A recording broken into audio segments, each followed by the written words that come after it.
En une nuit, 113 noms ont perdu compte, propriété, voyage et immunité informelle à travers le Burkina Faso, sans préavis ni négociation. Le contraste a été brutal.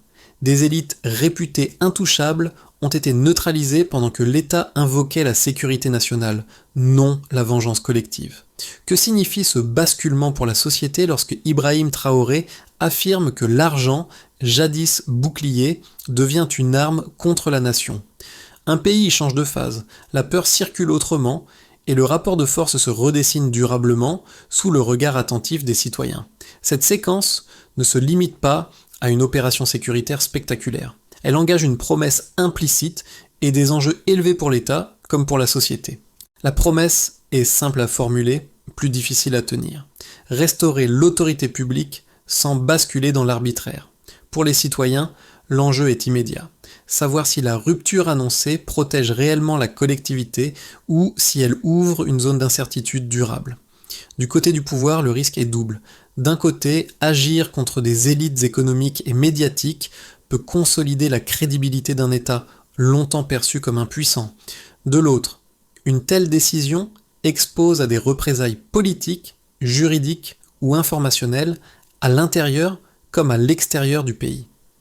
Le pari consiste à montrer que la sécurité nationale peut primer sans suspendre toute lisibilité institutionnelle. Pour la population, le calcul est différent.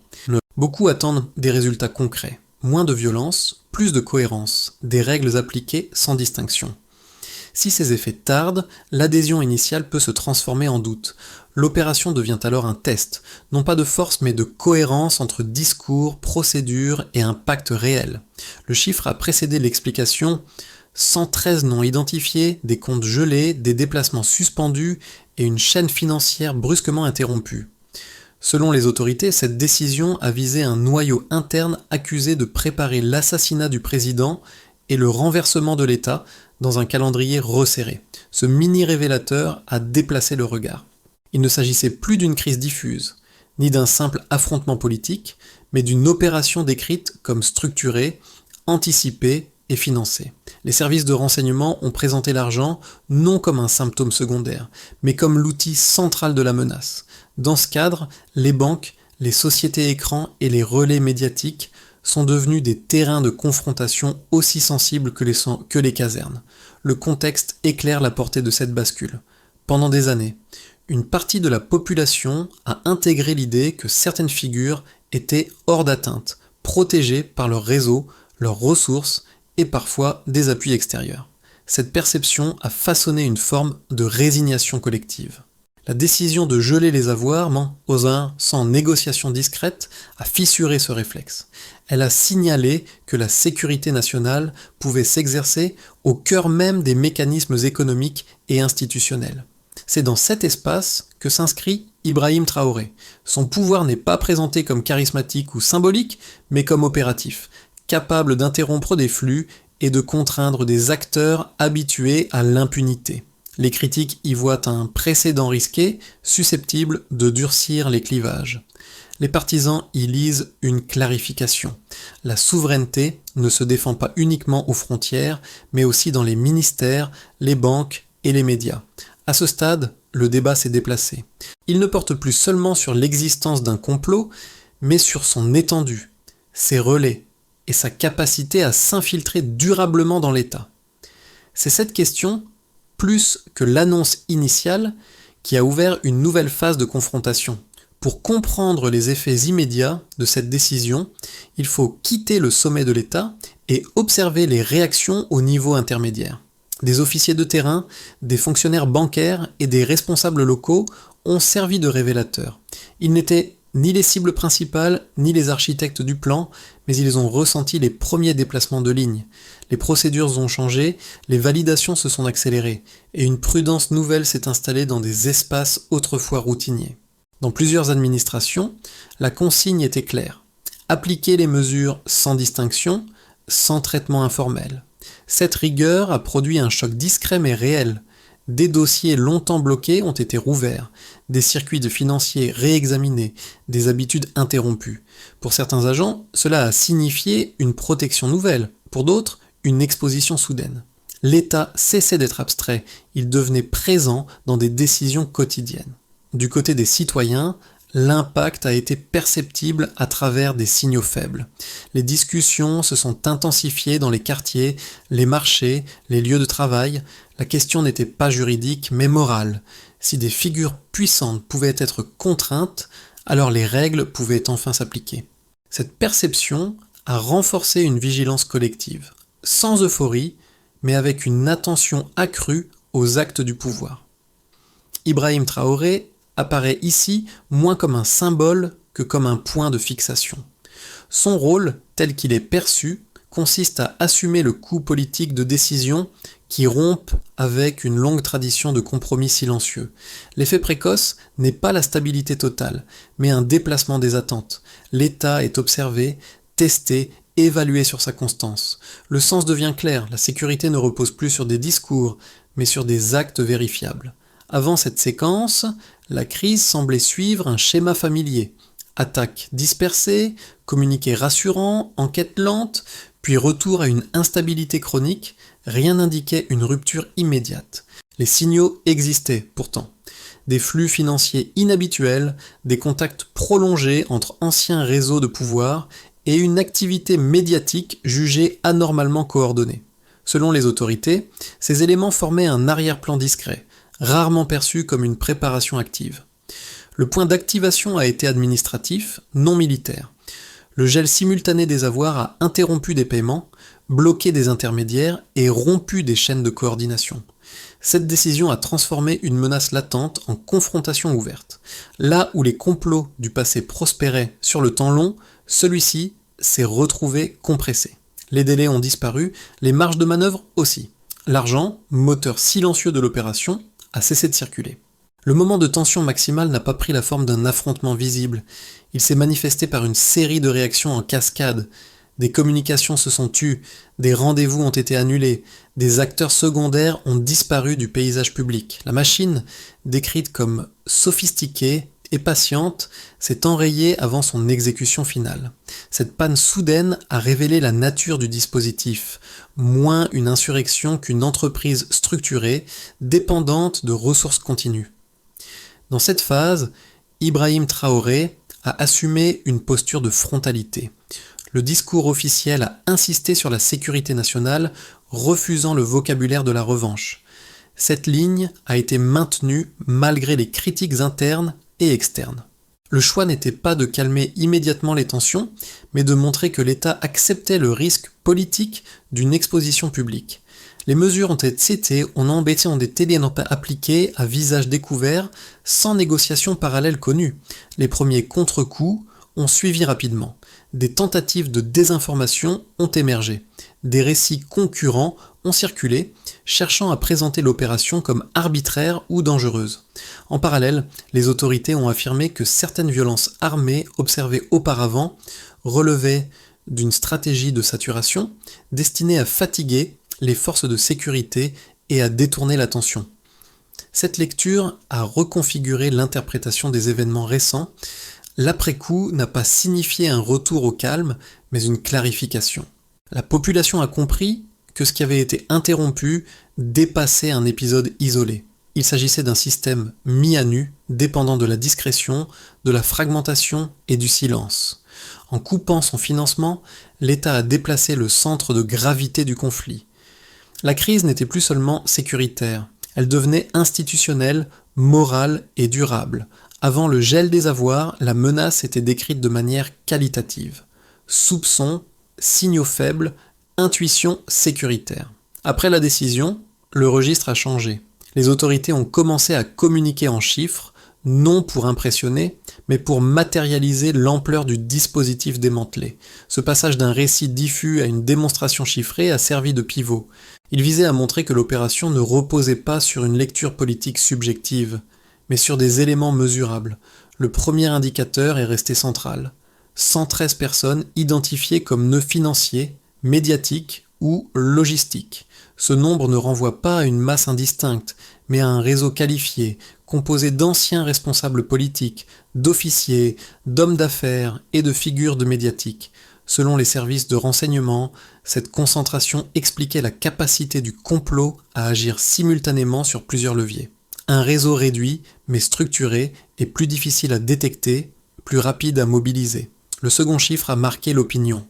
Plus de 28 millions de dollars auraient été mobilisés pour l'opération globale. Cette somme n'est pas présentée comme un trésor dormant, mais comme un flux. Elle aurait servi à financer des relais armés, des achats d'eau de silence, des campagnes de désinformation et des tentatives de corruption ciblée. En d'autres termes, l'argent n'était pas un soutien périphérique. Il constituait l'ossature du projet, permettant de synchroniser des actions hétérogènes. Le troisième élément quantifié concerne la réponse judiciaire. Plus de 60 suspects ont été arrêtés ou placés sous enquête lors de la première phase.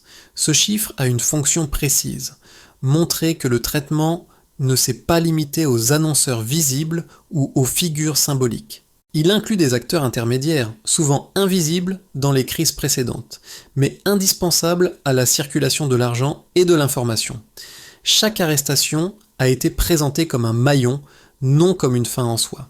Ces données ne prennent sens qu'inscrire dans une lecture avant-après. Avant, l'insécurité était attribuée à des causes multiples, parfois concurrentes.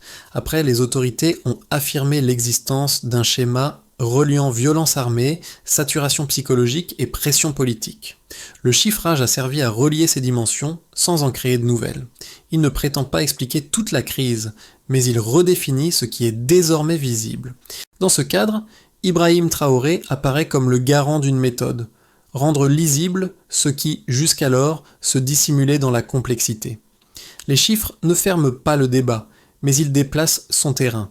La question n'est plus seulement de croire ou de douter, elle devient comment ces flux ont-ils été possibles si longtemps et quels garde-fous peuvent empêcher leur reconstitution. Les critiques les plus structurées ne contestent pas seulement les faits avancés, mais la méthode choisie pour y répondre. Un premier argument avancé est le suivant: geler des avoirs et suspendre des droits sans verdict définitif créerait un précédent dangereux. Selon cette lecture, l'urgence sécuritaire ne devrait jamais affaiblir les garanties procédurales, car ce glissement ouvre la porte à des abus futurs. Même une décision jugée légitime aujourd'hui pourrait devenir arbitraire demain si les règles ne sont pas strictement encadrées. Un deuxième argument revient souvent. Toucher aux élites économiques et médiatiques risquerait d'isoler davantage le pays. Des acteurs influents, disposant de relais extérieurs, pourraient transformer cette confrontation en crise diplomatique ou financière prolongée. Dans ce scénario, la pression internationale, les sanctions indirectes ou la défiance des investisseurs pèseraient de plus lourdement sur la population que sur les personnes visées. Le coût collectif dépasserait alors le bénéfice sécuritaire immédiat. Ces objections méritent d'être prises au sérieux, car elles s'appuient sur des précédents régionaux bien documentés. Des opérations présentées comme nécessaires ont parfois dégénéré en cycle de répression ou d'isolement durable. Toutefois, la réponse des autorités repose sur plusieurs contrepoints factuels. D'abord, les mesures décrites ne sont pas annoncées comme définitives, mais comme conservatoires liées à une enquête en cours. Elles s'inscrivent dans un processus judiciaire public, non dans une gestion secrète. La visibilité est utilisée comme garde-fou, non comme outil de spectacle. Ensuite, l'argument de l'isolement est relativisé par la nature même des accusations. Les autorités affirment que l'ingérence dénoncée passait déjà par des circuits transnationaux opaques. En ce sens, ne rien faire aurait signifié accepter une pression silencieuse permanente. La rupture n'est donc pas présentée comme un choix idéologique, mais comme une correction d'asymétrie, rendre visibles des mécanismes qui opéraient hors de tout contrôle démocratique. Enfin, le pouvoir insiste sur un point central. L'inaction a un coût mesurable. Laisser des réseaux financiers alimenter l'insécurité revient à prolonger une violence diffuse dont les civils supportent l'essentiel du fardeau. Dans cette logique, Ibrahim Traoré n'est pas posé comme arbitre absolu, mais comme responsable politique assumant un risque calculé. Le débat ne porte plus sur l'absence de danger, mais sur le type de danger jugé le moins destructeur à long terme. La confrontation devient alors un choix de trajectoire, non une opposition binaire entre autorité et liberté. Ce point de bascule a réorganisé toute la lecture de la crise. Jusqu'ici, la menace était perçue comme une addition d'actes violents, de rivalité politique et de fragilité institutionnelle. À mi-parcours, une autre logique s'impose. La clé n'était ni militaire ni idéologique, mais financière. En coupant les flux, l'État n'a pas seulement neutralisé des individus, il a interrompu une mécanique. Cette révélation change l'échelle du problème. Elle suggère que la confrontation ne portait pas sur la prise immédiate du pouvoir, mais sur l'érosion progressive de la capacité de l'État à gouverner. Les attaques armées, selon cette lecture, servaient moins à conquérir qu'à distraire. Elles créaient un bruit permanent pendant que d'autres leviers agissaient dans l'ombre. Le gel des avoirs a rendu visible cette dissociation entre violence apparente et pilotage réel. Dans ce contexte, la figure d'Ibrahim Traoré se déplace. Il n'est plus seulement associé à une décision spectaculaire, mais à un choix stratégique, déplacer le champ de bataille vers des espaces longtemps épargnés par l'action publique. Banques, médias, sociétés et écrans deviennent des terrains de sécurité nationale. Cette extension redéfinit ce que signifie défendre l'État, dans une guerre sans chars ni frontières bien claires. Le midpoint révèle ainsi une contrainte majeure. Tant que l'argent circule sans contrôle, les crises se régénèrent.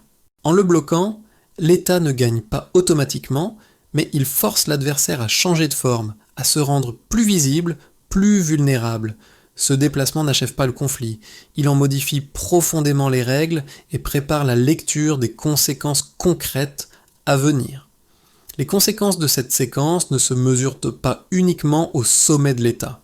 Elles se déploient différemment selon les acteurs, révélant des effets concrets, parfois contradictoires, pour 4 groupes clés. Pour les institutions publiques d'abord, l'impact est organisationnel. Le gel des avoirs et l'ouverture de procédures visibles ont renforcé une discipline interne. Des administrations ont revu leur circuit de validation, conscientes que la tolérance implicite d'hier n'était plus garantie aujourd'hui. Cette rigidification accroît la cohérence, mais elle ralentit aussi certaines décisions, signe d'un appareil encore en ajustement. Pour le secteur économique, le choc est plus ambigu. D'un côté, des entreprises liées au réseau visé ont vu leurs activités paralysées, entraînant des pertes et des incertitudes à court terme. De l'autre, des acteurs jusque-là marginalisés y lisent une opportunité. Si les règles deviennent prévisibles et appliquées sans distinction, l'environnement peut gagner en lisibilité. Cette attente reste conditionnelle. Elle dépend de la capacité de l'État à distinguer sanctions ciblées et climat de suspicion généralisée. Du point de vue des citoyens, l'effet est d'abord psychologique. Beaucoup décrivent un déplacement du sentiment d'injustice. Voir des figures puissantes, contraintes par la loi, a produit un sentiment rare de rééquilibrage. Cela ne se traduit pas immédiatement par une amélioration matérielle, mais par une vigilance accrue. Les communautés ont renforcé des initiatives locales de protection et d'entraide, non par euphorie, mais par perception d'un moment charnière. La sécurité est perçue comme un bien collectif, non comme un service distant. À l'échelle régionale, enfin, la décision est observée avec attention. Certains gouvernements y voient un précédent risqué, d'autres un signal. Si un État peut exposer publiquement ses propres élites, il remet en cause un modèle fondé sur la discrétion et l'impunité. Cette lecture dépasse le cas burkinabé. Elle interroge les équilibres de pouvoir dans un espace où les influences financières et médiatiques franchissent facilement les frontières. Dans cette configuration, Ibrahim Traoré apparaît comme un point de convergence des attentes et des critiques. Pour ses partisans, il incarne une rupture assumée. Pour ses opposants, il concentre un risque de personnalisation excessive. Mais au-delà des figures, l'enjeu réel est institutionnel. La question posée à chaque groupe est la même. Ces mesures débouchent-elles sur des règles durables ou sur une exception prolongée ? C'est de cette réponse que dépendra la transformation ou l'épuisement de la dynamique enclenchée. À horizon de 6 à 12 mois, l'évolution de cette séquence peut être lue à travers 3 trajectoires de plausibles. Elles ne prétendent pas prédire l'avenir, mais organiser les incertitudes autour de conditions observables. À titre de référence, une première trajectoire possible peut être décrite ainsi. Si les procédures judiciaires avancent de manière régulière et visible, la dynamique actuelle se stabilise sans s'amplifier. Les réseaux identifiés restent affaiblis, mais pas totalement dissous. L'État consolide des pratiques nouvelles de contrôle financier et de transparence procédurale, tout en faisant face à une pression informationnelle persistante. Dans ce cadre, la sécurité progresse par paliers, sans rupture nette. Le coût politique demeure gérable, mais l'adhésion populaire dépendra de résultats tangibles, notamment sur la réduction de la violence diffuse et la clarté des règles appliquées. La confiance s'installe lentement, conditionnée à la constance des actes. Une trajectoire plus favorable peut également être envisagée. Si les enquêtes débouchent sur des condamnations crédibles et si les flux financiers illégaux sont durablement asséchés, un effet d'entraînement peut se produire. Les acteurs hésitants se retirent, la coordination adverse se fragmente et la pression sécuritaire baisse de manière mesurable. Dans cette hypothèse, l'État parvient à transformer une opération exceptionnelle en norme institutionnelle. Les partenaires régionaux ajustent leur lecture non par alignement idéologique mais par pragmatisme. La visibilité judiciaire devient un actif. Dans ce contexte, Ibrahim Traoré serait perçu moins comme un leader de rupture que comme l'initiateur d'un cadre durable capable de survivre à sa personne. Il existe toutefois une trajectoire plus fragile qu'il convient de garder à l'esprit. Si, en revanche, les procédures s'enlisent ou apparaissent sélectives, le risque d'érosion est réel. Les réseaux contournent les blocages, déplacent leurs ressources et transforment la confrontation ouverte en guerre d'usure. La fatigue sociale augmente, les récits concurrents gagnent en traction et la décision initiale perd sa lisibilité. L'État se retrouve alors dans une zone grise, ni retour en arrière possible, ni consolidation suffisante. La pression extérieure peut s'intensifier, exploitant les ambiguïtés pour délégitimer l'ensemble du processus. Ces trois scénarios partagent un point commun. Aucun n'est automatique. Chacun dépend d'enchaînements conditionnels. Si la transparence est maintenue, alors la crédibilité s'accumule. Si les règles se brouillent, alors l'exception devient vulnérable. La recommandation centrale n'est donc pas tactique, mais cognitive. Éviter la logique du coup unique. La séquence en cours ne se juge pas à son intensité initiale, mais à sa capacité à produire des routines vérifiables. C'est sur ce terrain, plus que dans l'urgence, que se jouera la suite. Pour une partie du public urbain, cette séquence est d'abord lue à travers le prisme de la sécurité quotidienne. Moins d'attaques visibles, une présence accrue de l'État et une impression de reprise de contrôle comptent davantage que les débats institutionnels. L'attente est pragmatique. Savoir si les décisions prises se traduisent par une amélioration concrète de la vie ordinaire, même graduelle. Dans ce groupe, la patience existe, mais elle est conditionnée à des signaux réguliers et compréhensibles. Pour d'autres, notamment parmi les travailleurs précaires et les zones rurales, l'enjeu est moins immédiat, mais plus profond. Ils observent si la lutte affichée contre des réseaux puissants modifie réellement l'équilibre des règles. La question n'est pas seulement sécuritaire, elle est morale. L'État agit-il enfin de la même manière envers les forts et les faibles ? Ce public ne demande pas des annonces spectaculaires, mais une continuité. La rupture n'a de sens que si elle devient habitude. Un troisième regard, plus critique, se concentre sur la durabilité. Ces observateurs acceptent la nécessité de mesures fermes, mais redoutent l'usure. Ils savent que l'attention collective se dissipe vite et que les exceptions ont tendance à se prolonger. Leur vigilance porte sur les procédures, les contre-pouvoirs, la capacité à corriger sans reculer. Pour eux, la crédibilité se mesure dans la gestion des cas intermédiaires, moins médiatisés, mais révélateurs de la cohérence d'ensemble. Face à ces attentes diverses, deux gestes simples peuvent renforcer l'adhésion sans promettre l'impossible.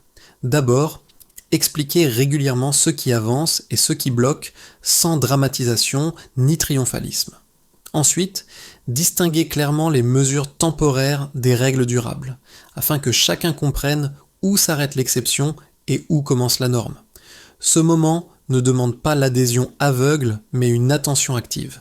La transformation en cours dépend aussi de la capacité des citoyens à poser des questions, à demander des comptes et à refuser le retour au flou confortable. À ce stade, la question n'est plus de savoir s'il fallait agir, mais comment transformer une séquence exceptionnelle en trajectoire gouvernable.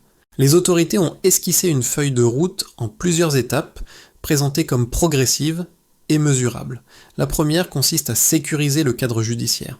Des juridictions spécialisées ont été activées pour traiter les dossiers liés à la sécurité nationale, avec une priorité donnée à la publicité des audiences et à la traçabilité des preuves.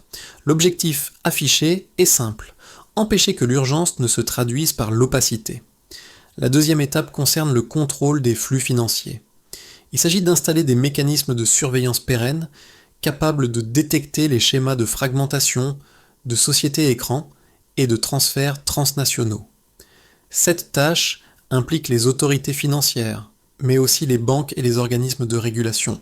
Le critère d'évaluation n'est pas le nombre de gels, mais la capacité à prévenir leur nécessité future. Troisièmement, le pouvoir a évoqué la responsabilisation des relais institutionnels. Officiers, responsables administratifs et acteurs médiatiques sont appelés à clarifier leur rôle et leurs obligations. Cette phase vise à réduire les zones grises où l'ambiguïté permettait l'infiltration. La mesure du succès repose sur des audits réguliers et des sanctions proportionnées, non sur des annonces ponctuelles. La quatrième étape touche à la relation avec la population. Informer sans saturer, expliquer sans simplifier à l'excès et reconnaître les limites font partie de la méthode. C'est ici que la crédibilité se consolide ou s'érode. Une communication trop rare alimente les rumeurs, trop abondante, elle fatigue. L'équilibre devient un indicateur en soi. Enfin, une cinquième dimension traverse l'ensemble, la responsabilité politique. Ibrahim Traoré est présenté comme le garant de cette cohérence, non comme son unique moteur. La réussite du processus se mesurera à sa capacité à survivre aux individus, à s'inscrire dans des règles transmissibles. La question clé reste donc opérationnelle. Qui fait quoi, quand et selon quels critères de vérification? C'est à cette clarté que se jugera la transformation annoncée. Le rappel revient à une image déjà évoquée plus tôt. Des comptes bancaires figés, des bureaux silencieux et une routine soudain interrompue. Ce motif n'est pas anecdotique. Il symbolise une rupture mentale plus qu'une victoire politique. Pendant longtemps, la stabilité apparente reposait sur l'idée que certaines lignes ne seraient jamais franchies. Cette certitude a volé en éclats, laissant place à une vigilance nouvelle, moins confortable, mais plus lucide. Pour une partie de la population, cette séquence réactive une mémoire plus ancienne. Le pays a déjà connu des moments où l'espoir de transformation s'est heurté à des forces internes, discrètes mais déterminées. Le souvenir de ces échecs agit comme un avertissement silencieux. Il rappelle que la rupture sans ancrage collectif reste fragile. Ce parallèle n'est pas proclamé, mais il circule dans les discussions, dans les attentes, dans les craintes. Ibrahim Traoré s'inscrit dans cet espace de résonance. Il n'est pas perçu uniquement à travers ses décisions présentes, mais à travers ce qu'elles réveillent. La comparaison implicite n'est pas un programme, c'est une tension. Elle oblige à regarder la suite avec attention. L'élan actuel peut ouvrir une trajectoire durable ou se dissiper sous la pression selon la constance des actes et la capacité à partager le coût de la transformation. La phrase qui s'impose n'est ni triomphale ni pessimiste. Elle est sobre, presque froide. La peur a changé de camp. Cette inversion n'est pas définitive, mais elle est réelle. Elle marque un point de non-retour psychologique. Une fois que l'idée d'intouchabilité s'effondre, elle ne se reconstitue jamais à l'identique. C'est dans cette brèche que se joue l'avenir. Cette séquence ne se conclut pas par une certitude, mais par une responsabilité partagée. Ce qui s'est produit au Burkina Faso dépasse un épisode sécuritaire ou une décision présidentielle. Cela interroge une manière de concevoir la souveraineté, non comme un slogan, mais comme une pratique quotidienne, exposée, discutable. Le précédent créé n'impose pas une adhésion automatique. Il appelle une attention continue. Dans cet espace, le rôle des citoyens, des médias et des observateurs extérieurs devient central. Non pour applaudir ou condamner par réflexe, mais pour suivre, questionner et comparer. La transformation annoncée ne se mesure pas à l'intensité du moment initial, mais à la capacité à maintenir des règles claires lorsque l'urgence s'estompe. C'est là que se joue la différence entre une exception spectaculaire et une évolution durable. Ibrahim Traoré reste une figure clé, mais non suffisante. Aucun processus de cette ampleur ne peut reposer sur un seul homme sans s'exposer à l'usure. La solidité viendra de la diffusion des responsabilités, de la transmission des normes et de l'acceptation du contrôle public. Ce déplacement est lent, parfois ingrat, mais il conditionne la suite. La question finale n'est donc pas de savoir si cette voie est confortable, elle ne l'est pas. La vraie interrogation est plus exigeante. Jusqu'où une société est-elle prête à rester vigilante lorsque la peur recule mais que l'effort commence ?